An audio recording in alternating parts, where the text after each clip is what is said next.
결혼 전 천복은 남편에게 반지를 사달라고 한 적이 있었다. 시간이 제법 흘러가는데도 정표를 보여주지 않자 먼저 요구하듯 말을 꺼냈다. 그랬던 일이 지금에 와서 후회가 되었다.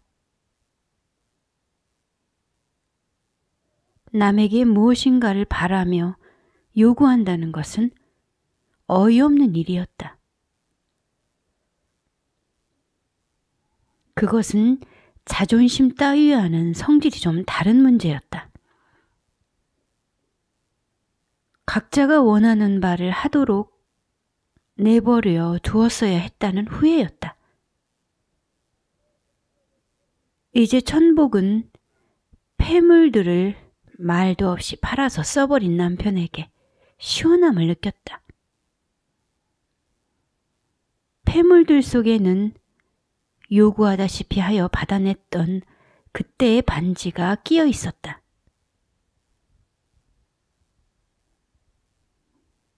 반지를 받던 날 천복은 레스토랑에 들어가서 칵테일을 시켰다. 한 방울의 양주도 섞이지 않은 가짜 혼합주를 여러 잔 시켜 마시며 기분을 내었다. 그렇게 겉멋을 부린 값을 남자가 치렀다. 색소로 빛깔을 낸 가짜 칵테일들의 값은 비쌌다.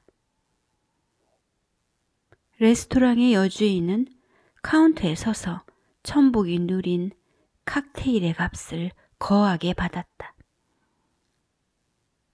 횡재 장사를 했으면서도 그는 무언가 기분이 나쁜 모습이었다. 적잖은 돈을 벌게 되어 퍽 기분이 좋았을 텐데도 천복을 바라보던 주인의 눈에 언짢음이 드러났다.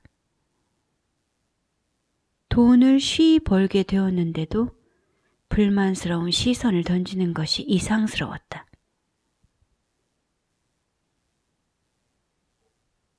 남편이 희정을 만나는 것은 차라리 잘된 일인지도 몰랐다. 거짓말을 하는 남편을 볼 때마다 느꼈던 절망이 멀어져 가는 듯 했다. 남편과 헤어지고 난 후 허드렛 일이라도 해서 먹고 살아야겠다는 생각이 들었다.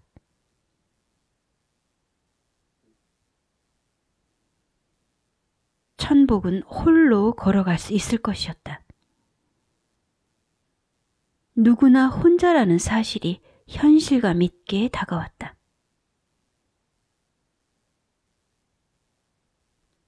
그를 만나 외로움을 잊고 지냈던 시간들에 감사했다. 남편은 천복에게 처음으로 아는 사람이 되어 주었던 은인이었다. 그와 잘 이별할 수 있을 것이었다. 자기 인생을 살아갈 뿐인 남편에게 화를 낼 이유가 없었다. 습관적으로 내던 화가 아예 사라진 것은 아니었다. 화의 효용성이 없어졌으니 어느 정도 사가들어가고 있는 것이었다. 헤어진 후에라도 남편이 보고 싶어지거나 연락하고 싶어질지 모른다는 생각이 조금은 들었다. 왜냐하면 아무 연고 없이 외롭게 살아가던 천복에게 그는 기꺼이 아는 사람이 되어 주었던 첫 존재였으므로. 그렇더라도 헤어진 다음이라면 그와 만나고 싶다는 마음이 들어도 견뎌야만 하리라는 생각이 들었다.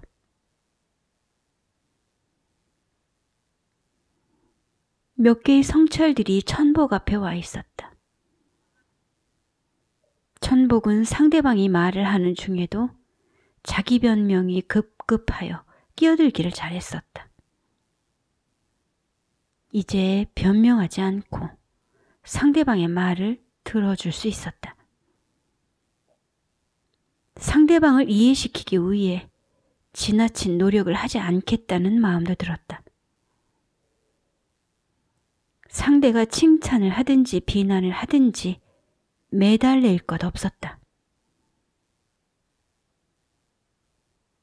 남의 마음에 매달린다고 해서 원하는 결과가 오는 것도 아니었고, 인정을 받으려 애쓴다고 인정이 오는 것도 아니었다.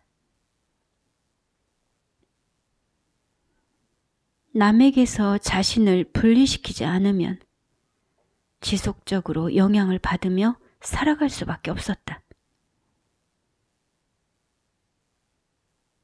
천복은 자기를 돌보기로 했다. 자기에게 이익이 되는 것을 선택하기로 했다. 남을 우선시하는 마음을 버리기로 했다. 어찌하여 나보다 남이 더 소중했을까? 어찌하여 나보다 남을 더 믿게 된 것일까? 자기 긍정성을 가져야 했다.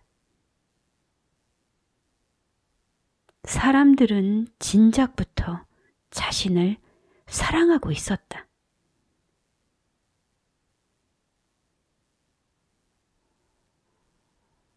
혼자 살고 있을 때였다. 천복은 남자를 끌어당길 만한 타입은 아니었다. 꾸밀 줄 모르는 천복은 그저 그런 외모로 연애 한번 해보지 못하고 젊은 때를 보내고 있었다.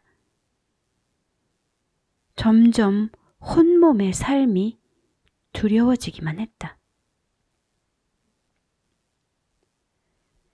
사글셋 방에서 지내고 있었으므로 돈을 벌어 방세를 내고 나면 남는 돈이 없었다. 천복은 숙식을 제공해주는 곳으로 일터를 옮기기로 했다. 고속도로 휴게소에서 생활하다 보면 돈을 모을 수 있을 것 같았다. 새로운 일자리를 얻기 위해 휴게소를 찾아갔던 날, 우동을 삶을 것인지 돈가스를 튀길 것인지 선택을 하라고 관리자가 말했다. 우동을 삶아보겠다고 천복이 대답했다.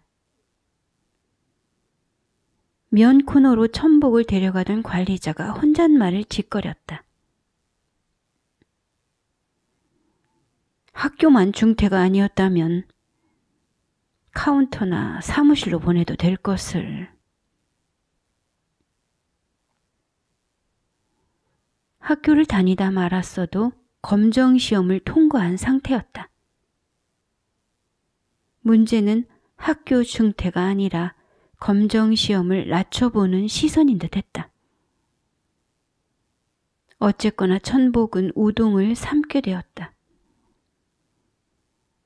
우동을 삶는 이들이 4명이 있었고 돈가스를 튀기는 사람이 3명이었다. 라면을 끓이는 사람이 너더댓 있었고 김밥을 마는 사람도 두엇은 되었다. 햄버거 패티를 굽거나 닭을 튀기는 패스트푸드점부터 비름나무를 묻히고 생선을 조리는 한식당과 탕수육을 튀기는 중식당까지 칸칸이 늘어선 곳에서 무더기의 사람들이 일을 하고 있었다. 그러한 무리 속에서 특별 대접을 받으려 했던 자신의 모습이 천복은 생뚱스레 기억이 났다. 식당에서 막일을 하기에 천복은 나이가 어린 편이었고 그만큼 생각도 어렸다. 내면으로의 침잠은 과거의 불찰들을 하나하나 드러내 주었다.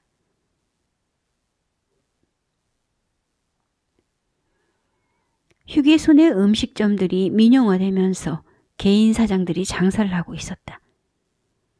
사장의 눈에만 든다면 종업원 생활은 편했다. 대부분의 사람들이 갓나위가 되어 지냈고 천복도 그것에 합류했다. 어찌하여 그런 부류들 중에 하나가 되어 사장으로부터 특별 대우를 받으려고 마음을 먹었던 것인지 알 수 없었다. 돌이켜보면 그것은 무지의 소치였다. 천복은 쉬는 날짜를 정하는 일에도 특혜를 받으려 했다. 유람객들이 붐비는 공휴일에는 누구라도 감히 쉴 수 없었다. 그런데 천복만은 그런 것을 개의치 않고 공휴일을 자신의 휴무일로 정했다. 무지는 천복을 막무가내로 살게 만들었다. 사람들이 3355 모여서 기묘한 이야기라도 할라치면 천복은 그 그룹에 끼려 했다. 그리하여 돌아가는 상황을 알고 있는 몇 안 되는 중요한 사람 중에 하나가 되고 싶어 했다. 훗날 천복은 높은 자리에 앉으려 들지 말라는 말이 있었음을 알게 되었는데 그것은 불법이 가르치는 7번째 계율이었고 또한 예수가 설법했던 내용으로 기독 경전 안에도 기록되어 있었다. 천복은 자신이 주인공인 줄로만 알았다. 자신이 수많은 조연들 중 하나라는 사실을 알지 못했다. 그랬던 천복은 특히나 사장 부인 옆에 붙어 있기를 좋아했다. 사장 부인은 그런 천복을 꺼리고 있었다. 주인의 입장에서는 천복과 유독 친할 까닭이 없었다. 사장 부인이 영악한 것과 달리 사장은 둔팩이었다. 매월 1일은 정기적으로 음식점에 쌀이 들어오는 날이었다. 사장이 혼자서 쌀부대를 날랐다. 종업원들 중 누구도 쌀부대 나르는 일을 돕지 않았다. 그것은 사장의 일이었다. 여자 종업원들이 무거운 부대를 나르는 일에 몸을 대지 않는 게 당연했다. 그런데 천복은 달랐다. 사장 옆에서 천복이 부대 나르기를 돕는 이유는 역시나 신임을 얻기 위함인지도 몰랐다. 남들처럼 제할 일만 하면 될 것인데도 천복은 좀처럼 가만히 있지 못했다. 무거운 쌀부대 나르기가 끝나자 사장은 조용히 사라졌다. 아무도 덤벼들지 않는 일에 천복이 대들어 도와줬는데도 수고했다는 말 한마디조차 없었다. 누가 나서 주었든 간에 사장은 그런 따위에 관심을 두지 않는 것 같았다.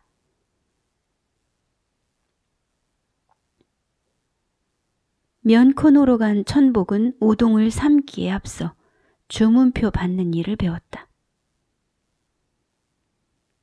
손님들이 음식을 주문하면 주방 쪽으로 주문표가 길게 들어왔다. 주문한 순서대로 찍혀 들어오는 작은 쪽지들에 메뉴가 적혀 있었다. 너무 바빠서 정신이 없던 천복은 주문표 하나가 쓰레기통으로 딸려 들어가는 것을 놓쳐버렸다. 우동을 삶던 이가 천복에게 주문표를 찾아야 된다고 말했다. 쓰레기통에는 이미 종료가 된 후 버려진 주문표가 가득했다. 똑같이 생긴 수백 개의 종이들 속에서 방금 딸려 들어간 종이가 어느 것인지 가려낼 수 없었다. 통을 뒤적일수록 찾아내야만 하는 작은 종이가 점점 더 꼬리를 감추었다. 주문표 찾기를 포기한 천복이 굳이 그것을 찾을 필요가 있느냐고 우동을 삶던 이에게 심드렁하게 물었다. 그러자 우동을 삶던 이가 손님이 갖고 있는 주문표에 우리가 갖고 있는 주문표를 맞대어 확인이 되어야 음식을 내줄 수 있지 않겠느냐고 되물었다. 일의 과정을 이해하지 못한 천복이 빙축맞은 얼굴로 서 있자 그는 다시 우리 쪽에서는 무엇을 근거로 손님의 주문을 확인하여 음식을 내줄 것이냐고 재차 설명했다. 주문표를 잃어버리면 아예 주문 내용을 몰라 음식을 만들 수 없는 시스템이었다. 우동을 삶던 이는 사장 부인에게 욕을 얻어먹는 여자였다. 사장 부인은 그의 경력을 믿지 못하겠다며 뒷소리가 많았다. 다른 휴게소에서 수년의 경력을 갖고 왔다는 그의 말을 노골적으로 부정했다. 급여를 올려받기 위해 그가 경력을 속였다는 것이었다. 살기 위해 그는 부단히 애를 쓰는 사람이었다.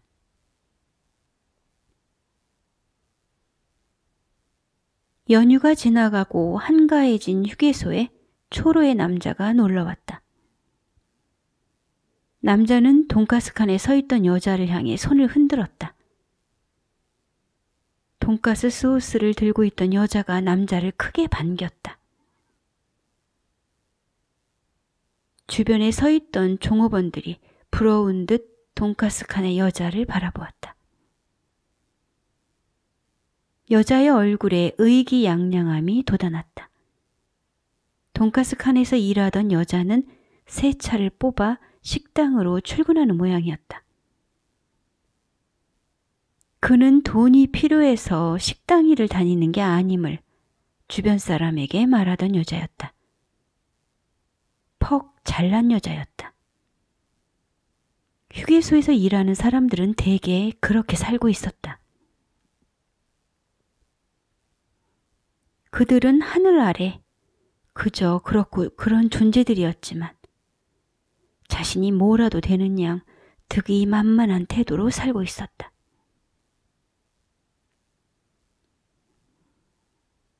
쉬는 날을 정하는 문제로 결국 천복은 소란을 일으켰다. 천복에게만 우선권이 돌아가는 것이 인정되지 않았다. 공평하지 않다며 울고불고 나대는 여자 하나와 실랑이를 벌였다가 천복은 일을 그만두고 휴게소를 나오게 되었다. 휴게소 일은 그렇게 끝이 났지만 생각지 않은 소득이 있었다. 학교만 중퇴가 아니었다면 카운터나 사무실로 보내도 될 것을 이라고 혼잣말을 했던 관리자의 음성이 천복의 귀를 맴돌았다. 계기란 별게 아니었다. 관리자의 말은 천복에게 하다 말은 공부를 마저 하게 할 동기가 되어주었다. 그 후 천복은 보잘것없는 자신의 이력에 고등교육을 받은 내역을 한 줄 더 얹게 되었다.